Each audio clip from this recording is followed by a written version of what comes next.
Shfrytëzoj rastin që pari të përshëndes sekretarin e Demokracisë, zoti Imer Semoni.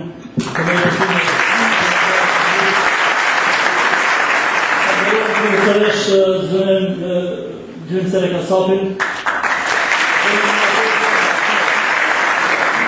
Përnore nga ishte dhe gjithë marrë një knasi e veçantë nga fjalimi i kretarit të drejtë zotit Feriz Delishi, në dallim nga fjalimi i një javë më pashëm apo disa ditë më pashëm, i cili fjalim dallonte nga kretari jonë, nga ajo se ata thoshin se ne duhet ta bëjmë, në vazhdimsi çdo bisedë, çdo projekt ne duhet ta bëjmë. Kur sekretari jonë gjatë gjithë kësaj bisede tha këtë e bëm, këtë e bëm, këtë e bëm.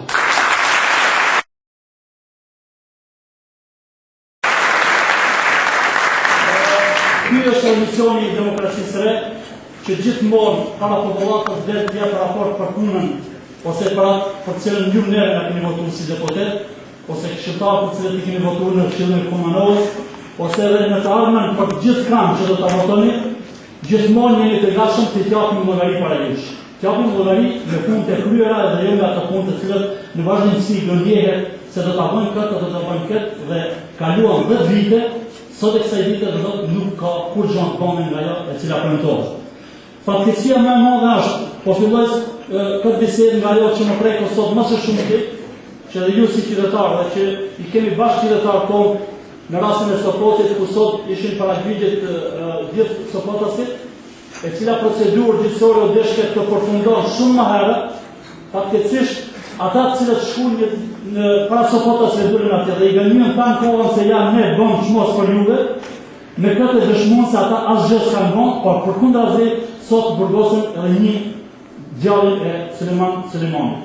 Fatkeqësia më e madhe është kjo e kësaj qeverisë, sepse në vazhdimsi që nga mbarimi i luftës, edhe pse nuk është dash asnjëherë të thirrët në krahun e luftës, sepse nuk i përngjan as pak këtij subjekti politik që thirrët si UÇK, fatkeqësisht mori atë emër të cilin e degradoi me vite të tëra, e humbi gjithë atë moral, gjithë atë vullnet që krijuan këto popull, sidomos i kësaj ane me luftën që zhvilloi, dhe mas 10 viteve realisht na gjunjëzoi me këtë politikë antishqiptare që e bëri në vazhdimsi dhe që na solli sot që nuk kanë pas shumë viteve në vend që të ngritet numri të konsumeve, ose nëse s'kan mund të bëjnë konsume s'pakon ndihmave sociale përkundrazi tash të viteve është aktuale ku 1200 persona në komunën e Kumanovës së Nikos janë larguar nga ndihma sociale. Çka do thotë e gjithë lufta e kësaj qeverie është shumë në shumë fronte, si në aspektin social, si në aspektin që prej luftës e kanë dhe filluar me montime bashkë gjatë qeverisë së BE-s në pushtet, pat rasti i Sopotit 2003, ku burgosën 11 persona, pat rasti i montimit të bombës ku poashtu u burgosën 9 persona kryen e Agim Velulin, i cili sot e kësaj vite e vurin burgun pa kur i Sharfarit, ndodhen shumë burgosje tjera, siç është Rexhaili i Opajës, ku bashkë me disa shokë tjerë për asnjë faj e burgosën në burgje të përjetshme, fatkeqësisht ndodhen vrasje nga ana maqedone që i vrasin shqiptar dhe asnjëherë nuk buin burgje, dhe gjatë gjithë këtyre situatave do thotë bodhia shtim sheli. Pastaj ndodhen shumë vrasje të ish komandantëve të ushtrisë shërimtare të cilët ishin në vallë të ushtarëve që i dulën në vallë ndihmë kësaj popullate. Prej vitit 2001 e kam dhej e këtë dini vetë se sa pjestar ose udhëheqës të luftës janë vrarë. Nga kush gjithë këto mund të thënë vrarë nga vetë shqiptarë. Nga vetë ky subjekt i cili sot dhe kësaj dite piskat duke thirrë në ushtrinë shërimtare kombëtare. Vazhdimisht dalin para kubimeve në kësaj edhe thirrën përshëndetjen e parë e bën në emër të dëshmorëve dhe invalidëve të luftës. Fatkeqësisht vitin e kaluar na kishim një propozim ligj për rregullimin e statusit të pjesëtarëve të UÇK-s ishin kundër. Që sa vite bashkëministri Ktajane gënjen këtë popullat se do ta zgjidhë statusin e pjesëtarëve të UÇK-s duke thënë se ja jemi duke punuar me grupet e punës, jo kemi marrëveshje politike dhe pas 10 viteve tash do të jetë ky vit jubilar i mbarimit të luftës, as status të ushtrisë shkrimtare kombëtare, as zgjidhjen e invalidëve, problemet e invalidëve të luftës të cilët vazhdimisht sot e kësaj dite kanë probleme për një ekzistencë, për kashat duke. E dini edhe rastin e Fazlijës e Laimit, të cilët janë sot në shtrat. Rasti i Fazlijës është shumë i dhimbshëm, ku sot e kësaj dite mas 10 viteve luftë ka kom, ai as në shtetësi nuk janë gjendje me sigurisht në shtetësi. Pa pas në shtetësi shtretit nuk ka mundësi as mjekohet, as shkon dikon për mjekim jashtë, as përpunisht. Kjo është ajo e BDI-s. Ki popull mas mbarimit të luftës doli ferm. Realisht tonë, edhe se unë s'kam qenë nga kur në këtë drejtim për ta votu BDI, por popullata si kanë ditë do punë që e kanë ditë do shtone, e kanë shri dorën ja dhanë votën. Ja dhanë e nderun u që kanë jo Ali Ahmetin, paketësisht ata u deshën për 4 vite deri në 2004 marrëveshjen e Ohrit ta përfundojnë.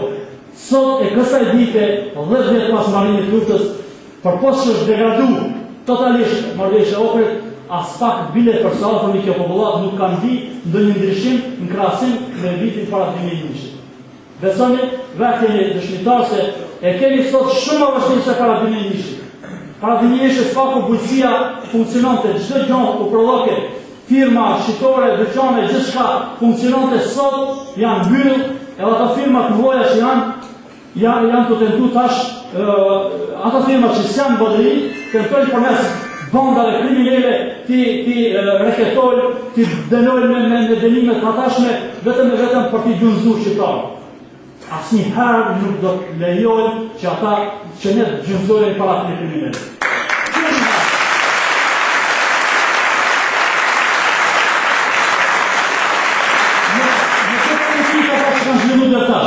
E dini vetë se çka ndodhi vitin e kaluar me popullatën e kësaj jone.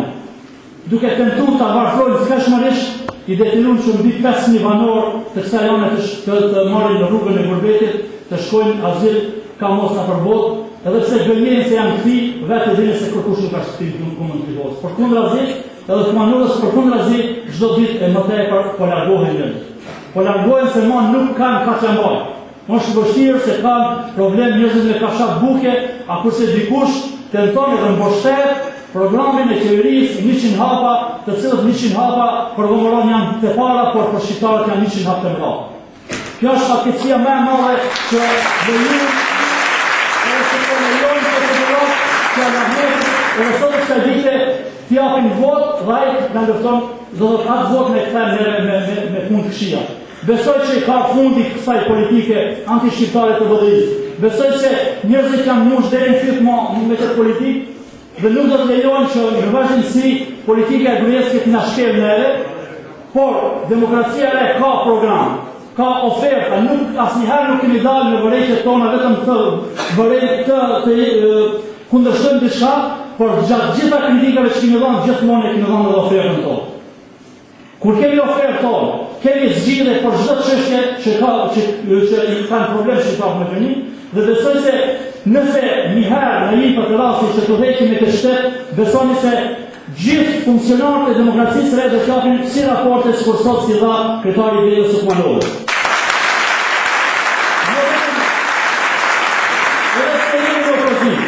Jemi të gatshëm të ballafaqohemi me deputetët e BDI-s 18 me 2, 3, 4 sa jemi ne.